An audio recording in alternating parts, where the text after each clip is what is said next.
الحمد للہ رب العالمین والعاقبۃ للمتقین الصلاۃ والسلام علی اشرف الانبیاء والمرسلین اما بعد ان اللہ وملائکتہ یصلون علی النبی یا ایہا الذین آمنوا صلوا علیہ وسلموا تسلیما اللہم صلی علی سیدنا و مولانا و ملجانا و مأوانا محمد وعلی آلہ و بارک وسلم علیہ الصلاۃ والسلام علیک یا سیدی یا رسول اللہ وعلی آلک و اصحابک یا سیدی یا رحمت للعالمین قال رسول اللہ صلی اللہ علیہ وسلم سبعۃ یظلہم اللہ فی ظلہ یوم لا ظل الا ظلہ امام عادل۔ دعا ہے کہ اللہ میری آپ کی ہم سب کی حاضری کو اپنی بارگاہ عالیہ میں حضور پرنور سرور کائنات صلی اللہ علیہ وآلہ وسلم کے وسیلہ پاک سے منظور اور مقبول فرمائے۔ 7 قسم کے لوگ ایسے ہیں جن کو اللہ کے عرش کا سایہ نصیب ہوگا، اور سب سے پہلا جس کا درجہ بیان کیا گیا حدیث پاک میں امام عادل، عدل کرنے والا حکمران۔ میں نے پچھلا جمعۃ المبارک اس پر تھوڑی گفتگو کی تھی، آج تھوڑی سی کھول کے بات کریں گے۔ اللہ رب العزت نے قرآن پاک میں بھی بارہا اس چیز کے بارے میں ہمیں سمجھایا اور سکھایا۔ حکم ہوا سورۃ النحل کے اندر یامروا بالعدل والاحسان، تمہیں حکم دیا جاتا ہے کہ تم عدل اور احسان کے ساتھ اپنی زندگی گزارو گے۔ پھر حکم ہوا سورہ مائدہ کے اندر بھی ارشاد یوں ہے اعدلوا هو اقرب للتقوی، تمہیں عدل کرنے کا حکم دیا جا رہا ہے۔ هو اقرب للتقوی، اعتدال اور عدل کرنے والے لوگ، انصاف پسند لوگ ہی تقوی دار ہوا کرتے ہیں۔ اگر ہم سمجھ جائیں اس چیز کو کہ میرے مالک نے ہمیں کس چیز کے بارے میں حکم دیا، اور یہ کتنی بڑی چیز ہے عدل و انصاف۔ حکمران ہو، میں نے پیچھے ایک بار بتایا تھا کہ عدل کا جو مادہ ہے عین دال لام، یہ عدل کہتے ہیں اس کو۔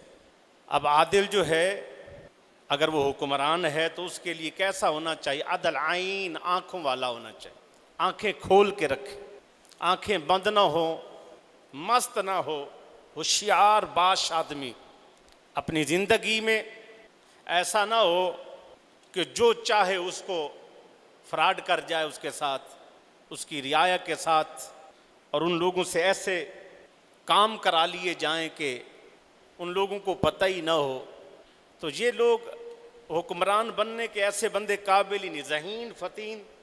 جس وقت حضرت مولا علی کرم اللہ وجہ الکریم نے حضرت امیر معاویہ کے ساتھ معاہدے کے لیے بندے چنے گئے کہ کون سا بندہ جا کے معاہدہ کرے گا، تو ان بندوں کے لیے بٹھایا گیا کہ کس بندے میں زیادہ کوالٹی ہے جو بندہ جا کے صحیح بات کرے۔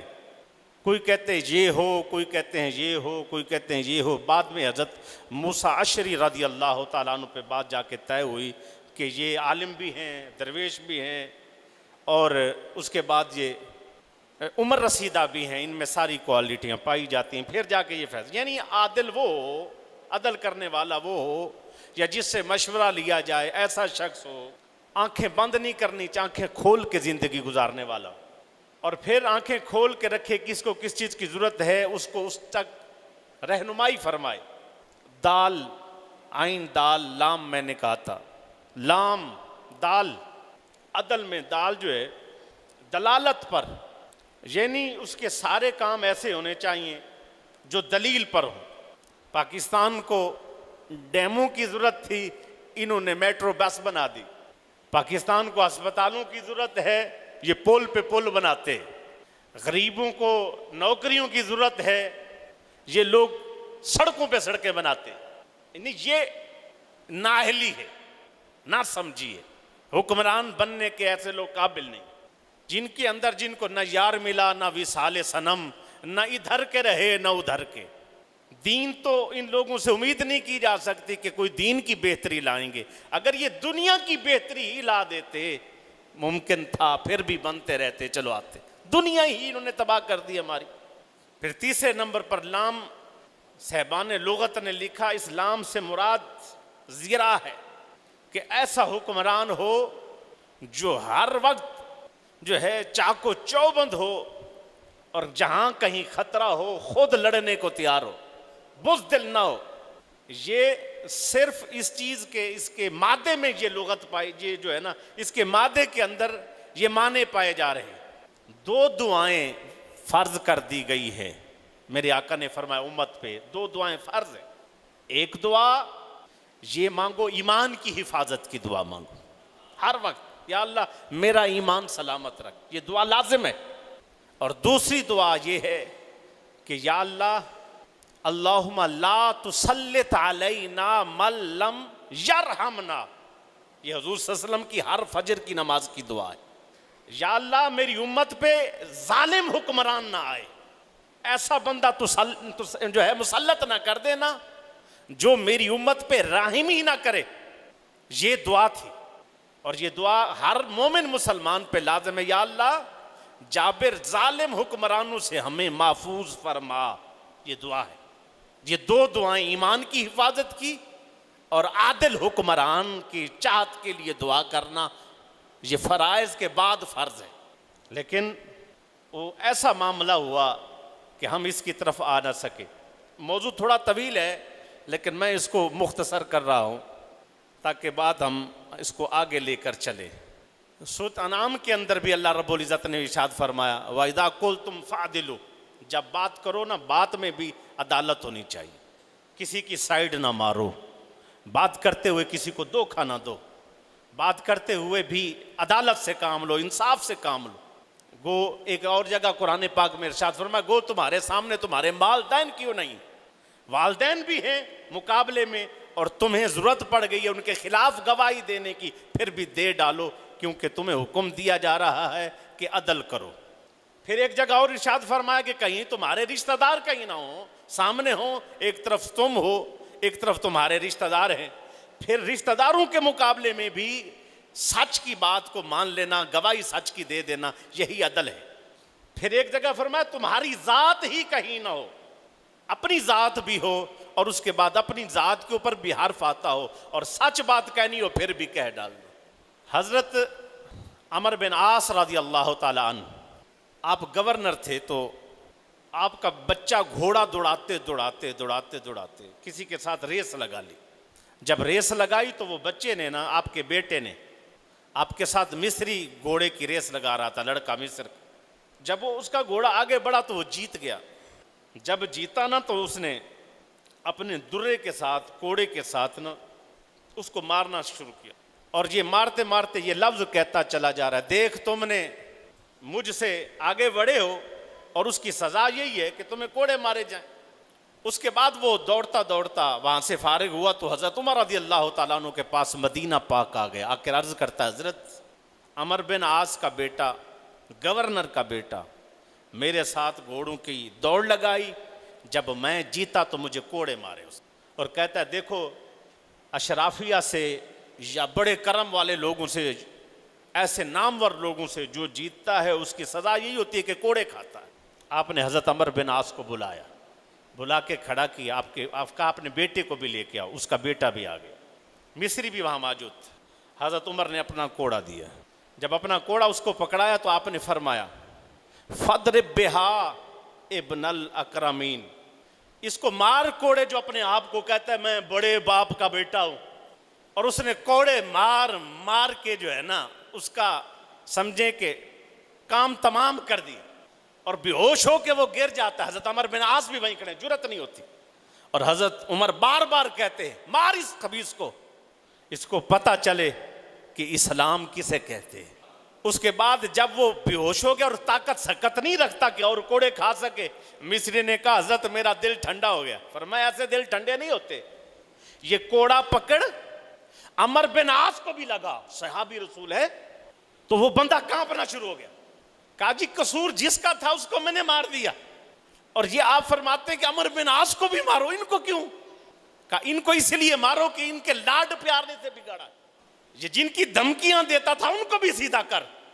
تو وہ ہاتھ جوڑ کے کہنے لگا میری اتنی جرت نہیں سرکار، کہ میری اتنی جرت نہیں کہ میں اتنا بڑا کام کر سکوں، بس صرف اتنا ہے کہ جس نے مجھے سزا دی تھی میں نے اس کو دے لی ہے، اب میرا دل ٹھنڈا ہے۔ حضرت عمر بن خطاب رضی اللہ تعالیٰ عنہ حضرت عمر بن عاص کو کہنے لگے یاد رکھ جن کو ماؤں نے آزاد پیدا کیا ہے تو ان کو غلام بنانا چاہتا ہے، آزاد لوگ ہیں، تم اپنے اوپر ایسے حکمران بن گئے ہو کہ تم ان کو غلام ثابت کرنا چاہتے ہو، ایسا نہیں ہے، آئندہ اگر ایسا ہوا تو پھر کچھ اور معاملہ ہو جائے گا۔ اندازہ لگائیں کہ اس انداز میں جب وہ معاملہ چلا نا تو اس کی برکتیں بھی آئیں۔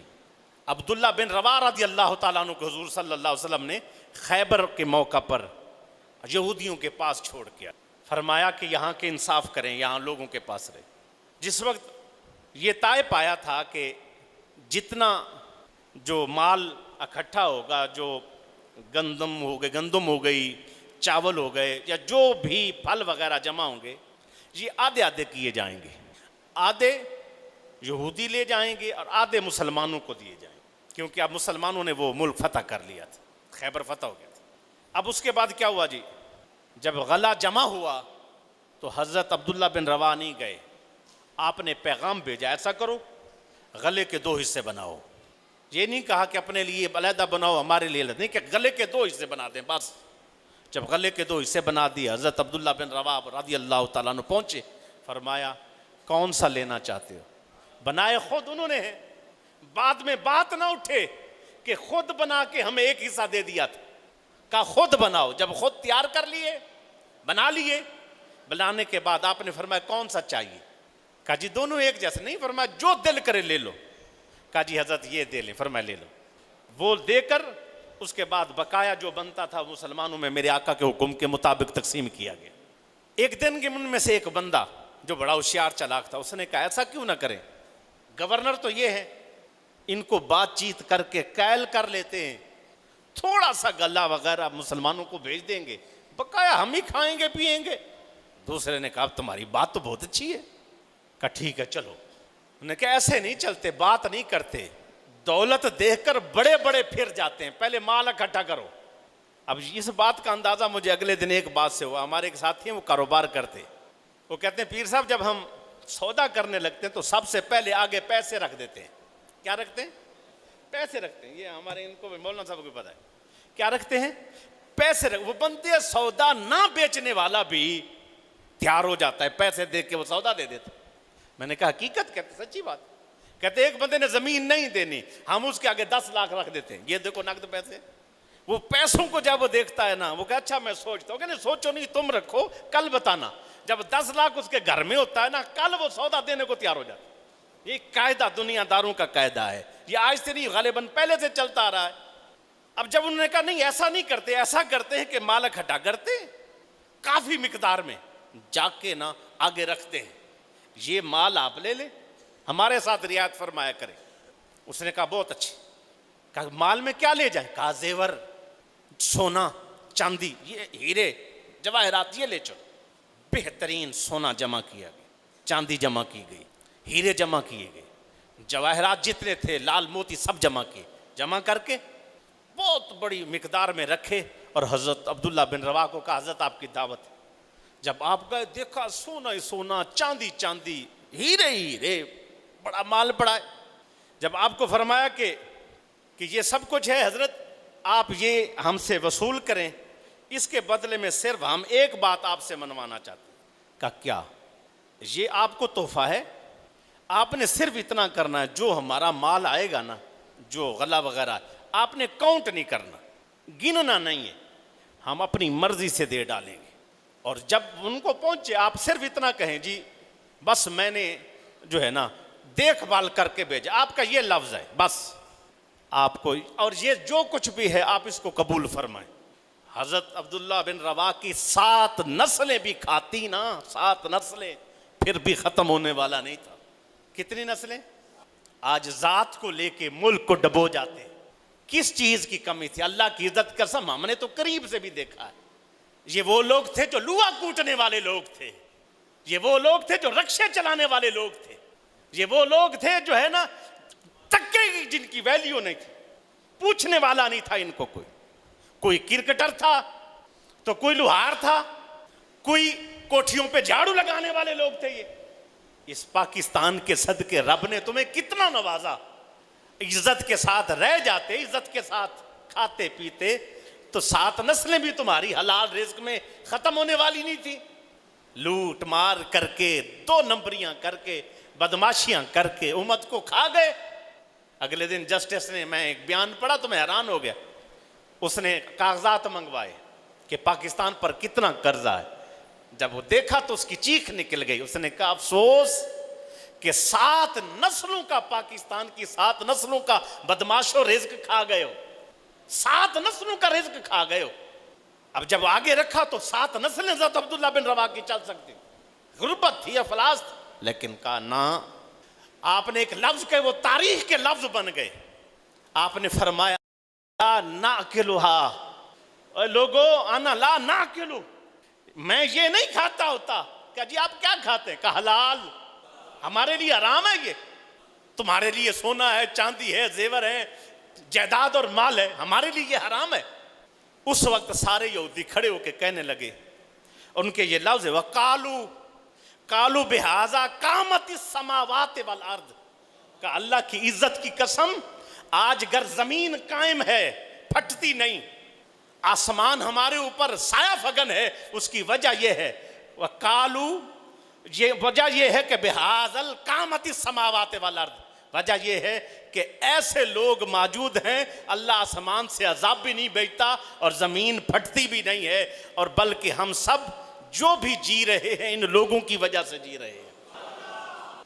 یہ یاد رکھ لیں، فضیلت وہ ہوتی ہے جو کافر بھی، منافق بھی، بے دین بھی گواہی دے۔ بزرگ لکھ گئے ہیں الفضل ما شاہدت بھی آدھا، دشمن گواہی دے کہ واہ ایمان ہو تو ایسا ہو۔ چند ٹکوں پہ بک جانے والے لوگوں کا کیا ایمان ہے؟ حضرت عمر رضی اللہ تعالیٰ عنہ نے نا، میں دور حاضر پر آخر میں ایک بات کروں گا بس، حضرت عمر رضی اللہ تعالیٰ عنہ نے آپ کے پاس بلکہ یہ فیصلہ آیا کہ غسان کا ایک شہزادہ ہے، اس نے طواف کرتے ہوئے اس کے جبے کے اوپر کسی کا پیر آ گیا اور اس نے اس کو تھپڑ مار دیا۔ اب وہ غریب نادار آیا تو آپ نے فرمایا واقعی ایسا ہے؟ کہا جی ایسا ہے۔ آپ نے فرمایا بلا اس شہزادے کو۔ شہزادہ آ گیا، کہا تم نے تھپڑ مارا؟ کہا ہاں۔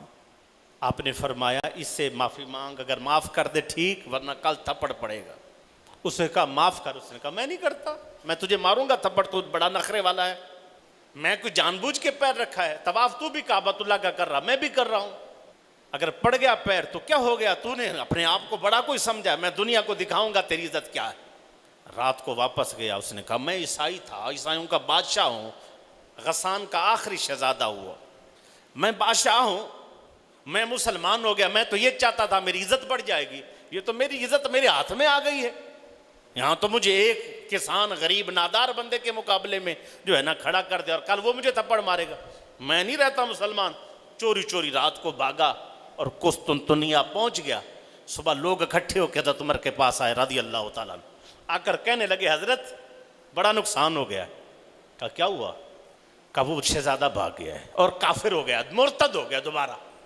آپ فرمانے لگے کیا نقصان؟ کہتے جی پوری سلطنت کو لے گیا وہ، کتنے لوگ مسلمان ہوتے، اسلام پہ آتے، یہ سب کو وہ خراب کر دیا صرف اس ایک بندے کے پیچھے آپ نے۔ حضرت عمر فرمانے لگے انشاءاللہ خرابی کوئی نہیں آئی، جب تک عدل ہمارے دامن میں ہے اسلام کا پرچم بلند ہی رہے گا۔ ذاتی باتوں کے پیچھے کچھ ایسے معاملات پہ مسلط اختیار کر لینا اسلام نہیں کہتا ان چیزوں پر۔ جہاں حق ہے وہاں حق ہے، باپ مقابلے میں حق، ذات مقابلے میں حق بیان کرو، رشتہ دار مقابلے میں حق بیان کر دو، کہہ دو۔ مولانا صاحب کھڑے تھے تو اسے کسی نے آگے مولانا صاحب کہا جی، کہ حضرت صاحب بیل لڑ پڑے آپس میں تو گر جائے، مر جائے ایک بیل، تو اس کے بارے میں آپ کا فتویٰ کیا ہے؟ مولانا صاحب نے کہا بیل ہیں، جانور ہیں، لڑ رہے تھے، ایک دوسرے کو مارا، مر گیا، بس ختم، کیا اس پہ فتویٰ ہوتا ہے؟ کہا جی پھر اللہ کی رضا میرے بیل نے آپ کے بیل کو مار دیا, آپ کا بیل مر گیا. اچھا میرا بیل مرا ہے, کہاں؟ کہا نکالو لال کتاب. ویسے لال کتاب ہو, کوئی لال جلد والی کتاب ہوگی, وہ نکل آئی. کہتے بیٹھ, اس کا نام تھا چاکی. کیا نام تھا؟ چاکی. اب میں اگلی بات سریکی میں کر کے پھر معنی سمجھا دوں. کتاب رکھی, ایسے صفحہ کھولا, فلاں نمبر فلاں. کہا فلاں نمبر صفحے پہ لکھا ہوا ہے کہ لال کتاب فرمایا یوں, چاکی ڈاند لڑایا کیوں. ڈاند دا ڈاند تے 100 روپے جرمانہ. 100 روپے بڑی چیز تھی اس وقت. یعنی بیل کا بیل دو, ہماری سریکی میں ڈاند کہتے ہیں بیل کو, بیل کے بدلے میں بیل دو اور 100 روپے جرمانہ دو. اس نے کہا صاحب ابھی تو آپ نے یوں کہا تھا. کہا لال کتاب کہتی ہے, یہ لال کتاب منٹ میں بدل جاتی ہے. اگر یہ کام امت پہ صاحبان علم نہ کرتے, حق پہ کھڑے ہو جاتے, ڈٹ جاتے, تو الحمدللہ ڈیزل کا پرمٹ لینے کے لیے ایمان بدل گئے ہیں, سینیٹر بننے کے لیے ایمان بدل گئے. ختم نبوت کا جتنا بڑا مسئلہ رہا, بولے تک نہیں. کیوں نہیں بولے؟ پرمٹ جاتے ہیں, انڈیا سے یاری جاتی ہے, امریکہ کے ڈالر جاتے ہیں. پھر بولا تو غریب رضوی بولا, بولے تو وہ بزرگ بولے جن کی ٹانگیں بھی نہیں. رب نے اس جوان کو, ہم تو جوان اس کو ہمت والے کو جوان کہتے, وہ آگے بڑھے, رب نے ان کے ساتھ مدد فرمائی, لوگ چلے. جب لوگ گھروں سے نکلے وہاں پہنچے, رب نے جو ہے نا جان پہچان والے کی بھی دنیا میں ڈنکے بجوا دی. اسی طرح اگر کوئی بندہ کہے جی میں مسجد کا امام, میں نے پوچھا تھا رضوی صاحب سے تنخواہ کتنی لیتے, کہتے 15,000 روپے. کتنی؟ 15,000 روپے تنخواہ لیتے. کہتے جہاں میں ملازم تھا اوقاف کا, انہوں نے تو مجھے نکال دیا, کہتے تنخواہ بند کر دیں گے. میں نے کہا کر دو. کہتے نکال دیں گے. کہا میں نکال دو. انہوں نے نکال دیا. کہتے میں پیچھے نہیں ہٹا. اگر 2 ٹکڑوں کے پیچھے بک جاتے, آج بابا رضوی نہ ہوتا, مولوی ہوتا. آج ڈٹ گیا, دنیا میں نام ہے رضوی. رضوی وجہ کیا ہے؟ حق پہ کھڑا ہو گیا. اگر اہل علم اپنے علم کو نہ بیچے, لال کتاب فرمایا یوں, چاکی ڈاند لڑایا کیوں, یہ معاملے نہ ہوتے نا, آج کہیں پہنچ گیا ہوتا ایمان. طوطا طوطی آپس میں بیٹھے تھے, اڑتے اڑتے کہیں پہنچے تو کہا اگلے دن تو ہم یہاں آئے تھے تو بڑا آباد تھا, اب کیا ہو گیا؟ اب تو ہر چیز ویران ہو گئی. اس نے کہا کہ وجہ ہے. اس نے کہا وجہ کیا؟ کہا جی سامنے الو نہیں بیٹھا, الو بول رہا ہے, یہ الو کی وجہ, الو بولتا ہے اسی لیے تباہی ہو گئی. الو نے کہا وجہ یہ نہیں ہے, مجھ پہ جھوٹا الزام نہ ڈالے, وجہ کچھ اور ہے. کہا وجہ کیا ہے؟ کہا وجہ یہ ہے کہ یہاں کے حاکم, یہاں کے قاضی وغیرہ جسٹس انصاف نہیں کرتے, اس وجہ سے یہاں تباہی پھر گئی ہے. کہا نہیں تیری وجہ ہے. اس نے کہا میں حقیقت سے کہتا ہوں یہ ان لوگوں کی وجہ ہے. کہا ہم نہیں مانتے. کہا نہیں مانتے پھر آؤ. اس نے جا کے نا قاضی کے پاس ایک مسئلہ رکھ دیا, قاضی صاحب یہ طوطی میری بیوی ہے, طوطی میری بیوی ہے. قاضی نے کہا کہ گواہ پیش کر. وہ جھوٹے موٹے گواہ لے آیا. اب الو نے کہا قاضی کو, قاضی صاحب میں اسی علاقے کا ہوں. کس کا ہوں؟ طوطا بہر سے آیا ہے, میں اسی علاقے کا ہوں, میرے ساتھ تھوڑا سا مدد کریں نا, اس کو رگڑا نکالیں, یہ بہر کا بندہ ہے. قاضی نے کہا یہ طوطی جو ہے الو کی بیوی ہے, یہ ویسے ہی جو ہے نا یہ طوطی الو کی ہے, اور طوطا یہاں سے نکلے ہماری سلطنت سے کوچ کرے. طوطا رونا شروع ہو گیا, چیخے مارے, ہم جنس ہم ہیں, میں طوطا یہ طوطی. ہر بندے کو پتا ہے طوطے کی طوطی ہی بیوی ہوتی ہے, یہ الو کی بیوی کیسے ہو گئی ہے, مجھے سمجھ نہیں آتی. الو نے آ کے کان میں کہا شرم نہیں آتی, میں نے تجھے کہا تھا کہ ایسے لوگ ہیں جس کی وجہ سے تباہی پھر گئی ہے. تو کہتا نہیں تیری آواز نکلتی ہے, تو یہاں نوزت والی آوازیں نکالتا ہے اور گھروں کے گھر تباہ ہو گئے. وجہ یہ نہیں ہے, وجہ یہ ہے کہ لوگ انصاف پسند نہیں رہے, عدالتوں میں انصاف نہیں رہا, لوگوں میں انصاف نہیں رہا, اس وجہ سے یہ معاملہ. طوطے نے اسے ریکویسٹ کی مہربانی میری بیوی تو اب مجھے دو نا, آج کے بعد ہم ادھر آئیں گے نہیں. حقیقت بھی یہی ہے کہ اگر یہ معاملات جتنے خراب ہو رہے ہیں نا, اس کی وجہ یہ ہے کہ ہمارے ہاں انصاف اٹھ گیا. یہ رومن امپائر ایک کتاب ہے, غبن نے لکھی ہے, انگریز ہے, اس کی جلد نمبر 6 کے اندر ایک واقعہ موجود ہے. رومن امپائر کتاب کے اندر جلد نمبر 6 میں حضرت جو ہے محمود غزنوی کے حوالے سے واقعہ موجود. جس وقت محمود غزنوی کو ایک بندے نے آ کے کہا کہ آپ کا ایک سپاہی ہے اور آپ کا بڑا قریب ہے, اس نے میرے گھر میں گھس کے مجھے مارتا ہے, مجھے نکال دیتا ہے اور میری بیوی کو اپنی بیوی بنا لیتا ہے. مجھے میری بیوی چاہیے, مجھے انصاف چاہیے. کہتے ہیں کہ محمود غزنوی نے اس کو کہا جب وہ بندہ تیرے گھر آئے نا میرے پاس آ جانا, دروازے کھلے ہیں. سب کو کہہ دیا دروازہ نہیں بند کرنا, کھول کے رکھو. ساری رات صحن میں وقت گزارتا, دن بھی صحن میں بیٹھا رہتا, نماز پڑھتا اور بیٹھا رہتا. ایک دن دوڑتے ہوئے وہ جو دیہاتی بندہ تھا, غریب آدمی تھا, وہ آیا. آ کر کہنے لگا حضرت بندہ میرے گھر میں آ گیا. آپ نے چند بندے ساتھ لیے, تلوار نکالی اور دوڑے. جیسے گھر میں پہنچے, دروازہ توڑا تو اپنے منہ پہ کپڑا کر لیا, کہا چراغ بجھاؤ, سب سے پہلے چراغ بجھاؤ. انہوں نے جب چراغ بجھایا تو اس نے جا کے جاتے ہی سر قلم کر دیا, سر کاٹ کے رکھا. کہا چراغ جلاؤ. جب چراغ جلایا کہا اس کا چہرہ میرے پاس لے کر آؤ. جب چہرہ پاس لایا گیا, دیکھا, کہا الحمدللہ. یہ کہہ کر سجدہ شکر کیا. سجدہ شکر کرنے کے بعد کہا پانی لاؤ, روٹی لاؤ, میں تھوڑا کھانا چاہتا ہوں. غریب آدمی تھا, اس کے گھر میں کیا تھا, انگریزوں نے لکھا ہے, انگریزوں نے. غبن رائٹر ہے, رومن امپائر کتاب رومن امپائر اور جو ہے 6 نمبر جلد. جس وقت وہ پانی حضرت پی رہے ہیں اور وہ ساتھ کھڑا کسان غریب نادار کہتا ہے حضرت صاحب پانی تو ایسے پی رہے ہیں جیسے آپ نے کوئی بہت مشقت اور محنت والا کام کیا, 5-10 گلاس پانی پی گئے. اور روٹی سوکھی روٹی, بادشاہ بندے ہیں, سوکھی روٹی بھی میری کھائے جا رہے ہیں. آپ نے فرمایا جب تو آیا تھا نا اور آ کے تو نے شکایت لگائی تھی. خالد جو ہے محمود غزنوی نے اس دن سے نہ پانی پیا ہے نہ روٹی کھائی. میں ایسے بندوں کا بادشاہ بن گیا ہوں جن کو میں انصاف ہی نہ دلا سکوں, تو میرا بادشاہ بننے کا, حکمران بننے کا کیا فائدہ ہے.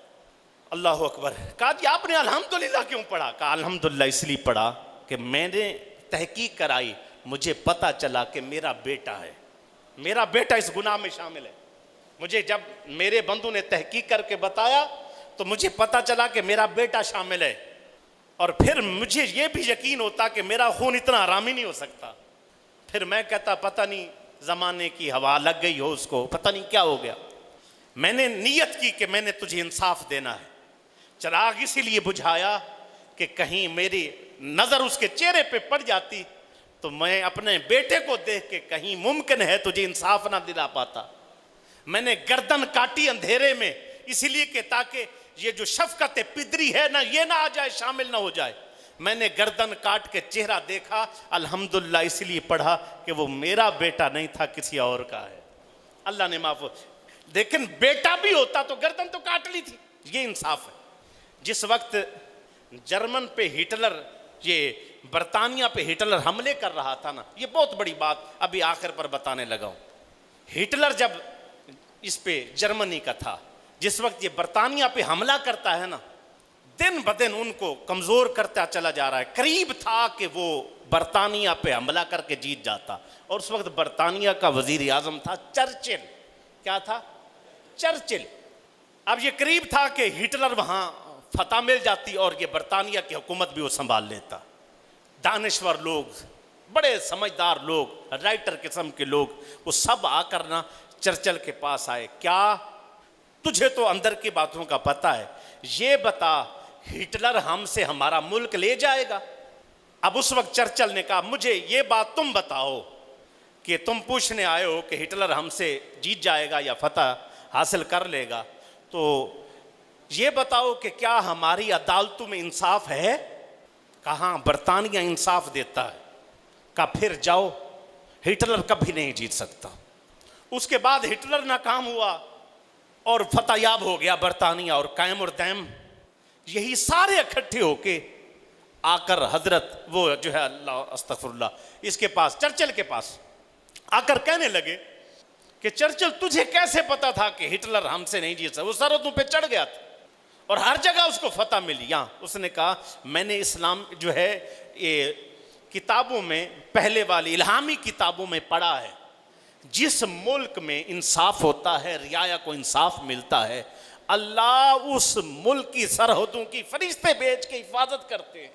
مجھے وہ حضرت مولا علی کا قول یاد ہے, کچھ تو حدیث کہتے ہیں, اصل میں یہ قول ہے, الملک یدوم مع الکفر, الملک یدوم مع الکفر ولا یدوم مع الظلم.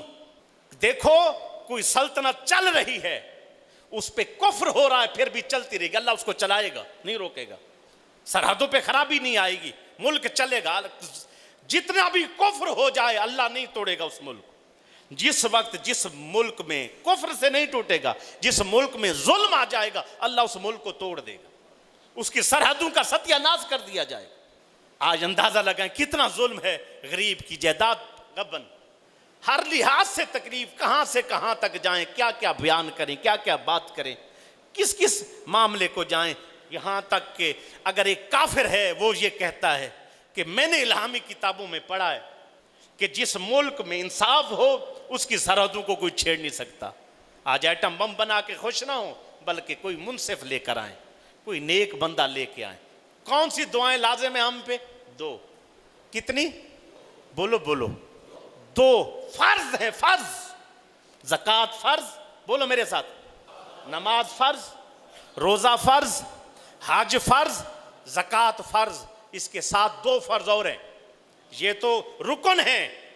اس کے بعد فرض, جو بعد فرض کے فرض پہلا شروع ہو رہا ہے, ایمان کی حفاظت.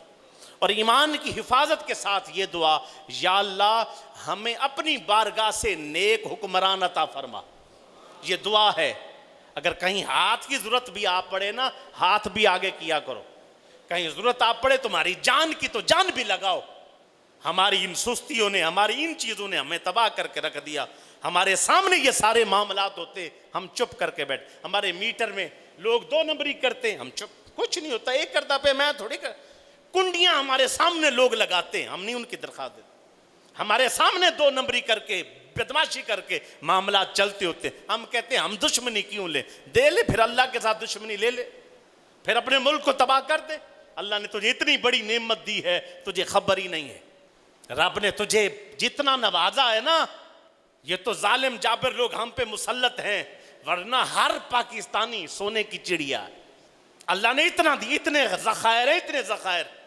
میں نے ایک جگہ پڑھا ہے کہ پاکستان کے بلوچستان کے اندر اتنے ذخائر ہیں, اتنے ذخائر ہیں کہ اگر ہماری آرمی نہ ہو تو کب کا فوجیں آ کر ہمیں ختم کر کے ہمارے ذخائر لے جاتے.